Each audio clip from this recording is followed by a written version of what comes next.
Hello all. I'm sorry I could not be there with you today. I will return tomorrow, so everything's good, just not at school today. What we're going to start with today is a writing sample.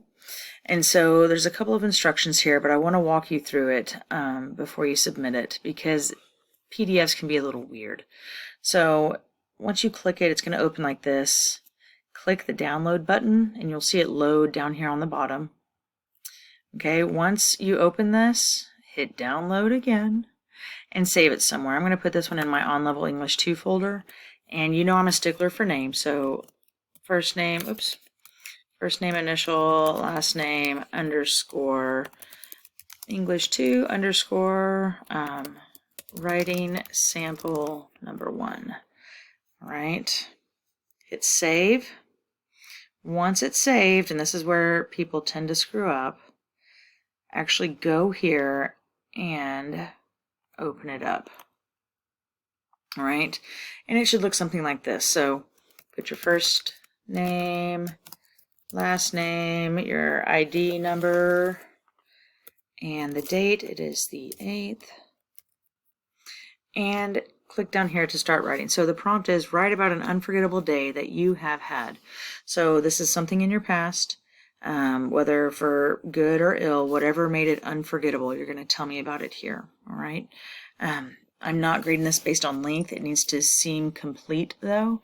So what I mean by that is that you tell me the entirety of it. All right. Now, once you are done with this, so again, once you start typing, it fills in at the bottom first. Once you are done, hit the save icon. It's going to double check where you want to save it. And you just say, yes, that's the title. Save, yes. Oh, wait, yeah. Replace. Okay. Close that out. Close that out. Close that out. And that one too. All right. And once you get back here, submit it. Okay. I have it locked to where it will only save it as a PDF. So not a Google form or anything like that. It has to be saved as the PDF. All right. Okay. So after you're done with that, we're going to get to today's lesson. So today's lesson is about how poets use diction, which is word choice, to affect the mood of the poem. So the mood is how we, the audience, the readers, feel about the poem. So like, are we angry? Are we sad? Are we happy? Are we feeling a little fearful or suspense going on? So I've titled this lesson, Creepy Words Equal Creepy Mood, Always. All right. So let's start with the lesson. Poets use words and language in general to affect everything in the poem. The theme, the purpose, the audience, our understanding, etc. Your job as a critical reader is to notice this language and make an inference about why the poet is using it. All right, so you've heard me harp on this before, that it's not so much that you notice that the poet does something, but you are able to make an inference about why is the poet doing it. Okay? So before we get into the reading of the poem, if you will, just watch this quick short video about Edgar Allan Poe. So pause my video, start this one. It's about 5 minutes long. All right. And when you're done, come on back. Okay, so hopefully you learned a little bit about Edgar Allan Poe. Now, I'm going to admit, Edgar Allan Poe is absolutely one of my favorite American authors.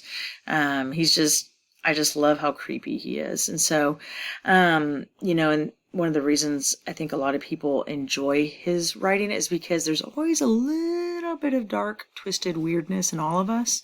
And I think that Poe just really expounds upon that to make it fun to read. All right.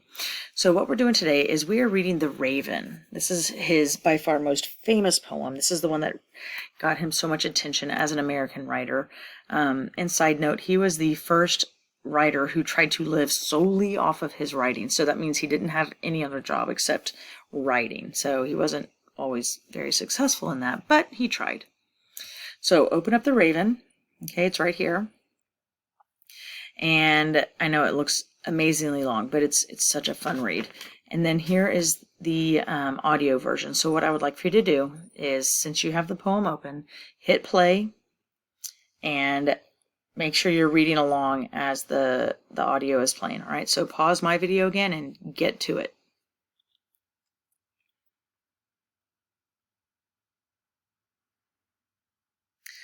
All right, so some of the things that you should have noticed is he really plays a lot with the rhyme scheme, right, and the repetition. So, door, door, more. He does this throughout the whole thing. So if you notice, the last 3 lines of almost every stanza is the same, okay?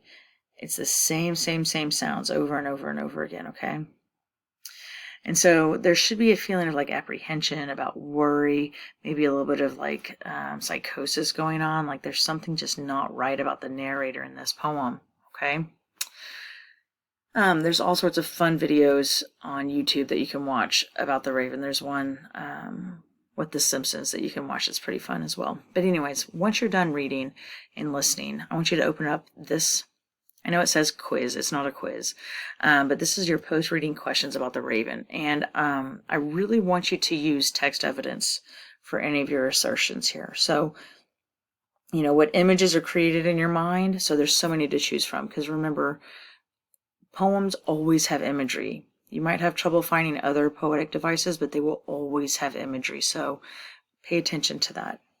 The next question is focusing on the mood. So again, how we feel about this piece of literature. And so what words does Poe use to create the mood? So you need to think about, what is the mood? Hopefully we know it's more of a negative mood, right? And then find those words that support that mood. Question 3 is, which line from the poem provides the best evidence that the narrator is a little crazy? All right. Again, there's many to choose from, so find the best one that you think works.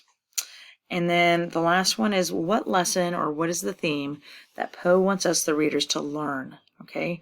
So again, in this poem, the narrator is, bemoaning the fact that his loved Lenore is dead. All right. And so what's the deeper meaning behind this poem? What is it? What is our takeaway? Because hopefully none of us are crazy or hearing talking birds. So what is the point of this poem beyond the creepiness? All right. Okay, so once you're done, hit save or submit or whatever it says, and you are done for the day. All right. I will be back tomorrow. So you'll notice, the rest of the week I haven't filled in. I want to keep that a little bit of a surprise for you. But just know we're going to stick with kind of the creepy vein for a little bit longer. And we're also going to continue to work on our paired passages. All right. So again, we'll continue tomorrow. I hope that you have a great day, and I look forward to seeing you tomorrow.